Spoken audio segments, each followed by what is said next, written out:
আজকে আমি আপনাদেরকে খুব সহজভাবে চিকেন বান রেসিপি করে দেখাবো, যেটা এতটাই মজা যে বলে বোঝানো যাবে না। এটা আপনারা ঝটপট সকালের নাস্তায় কিংবা সন্ধ্যার নাস্তায় বা বাচ্চাদের টিফিনে করে দিতে পারেন। খুবই মজা করে খাবেন আর নিজেরা মজা করে খেতে পারবেন। খুবই নরম হয় চিকেন বানটা। হ্যালো ভিউয়ার্স, আসসালামু আলাইকুম, welcome to my cooking channel শখ রেসেল। এখানে একটা বাটি নিয়েছি, বাটিতে আমি প্রায় 2 কাপের মতো লিকুইড দুধ নিয়েছি। উষ্ণ গরম হবে দুধটা। 2 চা চামচের মতো ইস্ট দিয়ে দিয়েছি, অবশ্যই ভালো ব্র্যান্ডের দেবেন, তাহলে পাউরুটিটা ভালো হবে। 4 চা চামচের মতো চিনি দিয়ে খুব ভালোভাবে নাড়াচাড়া করে এখন আমি এখানে 3 কাপের মতো ময়দা দিয়ে দিচ্ছি। ময়দাগুলো একটু আস্তে আস্তে দিব আর মাখিয়ে নিব।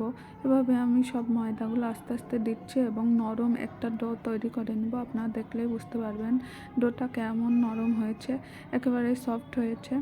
এখন আমার লবণ দিতে মনে ছিল না, একটু লবণ দিয়ে দিলাম। 2 টেবিল চামচের মতো রান্নার রেগুলার সয়াবিন তেল দিয়ে খুব ভালোভাবে মথে নিচ্ছি। দেখুন ডোটা একেবারে সফট হয়েছে। আমার আগের বাটিটা ছোট হয়ে গিয়েছিল, তাই অন্য বাটিতে ঢেলে নিয়েছি। এখন আধা ঘন্টার জন্য একটা স্টিলের প্লেট দিয়ে ঢেকে রেস্টে রেখে দিয়েছি।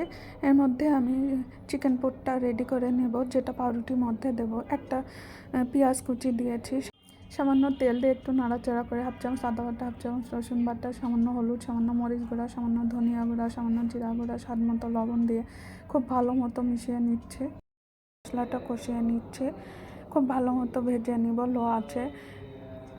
এখন একটু গরম মশলা গুঁড়া দিয়ে দিচ্ছি, দিয়ে নাড়াচাড়া করে সামান্য একটু পানি দিয়ে ঢেকে রেখে দিচ্ছি কিছুক্ষণের জন্য, 2 থেকে 3 মিনিটের জন্য।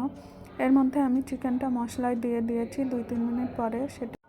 চিকেনটা দেওয়ার সময় ভিডিওটা ভুল করে স্কিপ করে ফেলেছি। আমি চিকেনটা দিয়ে 10 থেকে 15 মিনিটের মতো লো আছে ঢেকে রান্না করে নিয়েছি।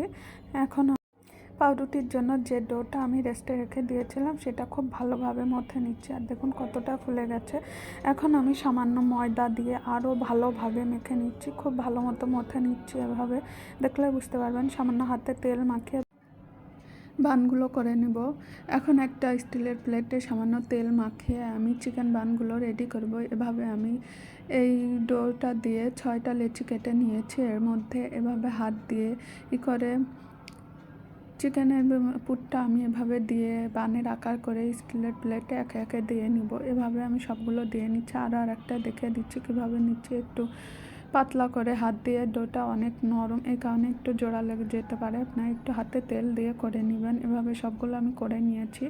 আরও কিছুক্ষণের জন্য 10 মিনিটের জন্য ঢেকে রেখেছিলাম। দেখুন বানগুলো কতটা ফুলে উঠেছে। আগে থেকে একটা কড়াই চুলায় দিয়ে স্ট্যান্ড দিয়ে ঢেকে 5 মিনিটের জন্য হিট করে নিয়েছিলাম। এর মধ্যে এখন আমি 35 মিনিটের জন্য পাউরুটিগুলো দিয়ে বেক করে নিয়েছি। দেখুন কালারটা কত সুন্দর এসেছে, দেখলে বোঝা যাচ্ছে। প্লেটটা একটু উল্টে রেখেছিলাম যাতে উপরটা ভালোভাবে একটু কুক হয়।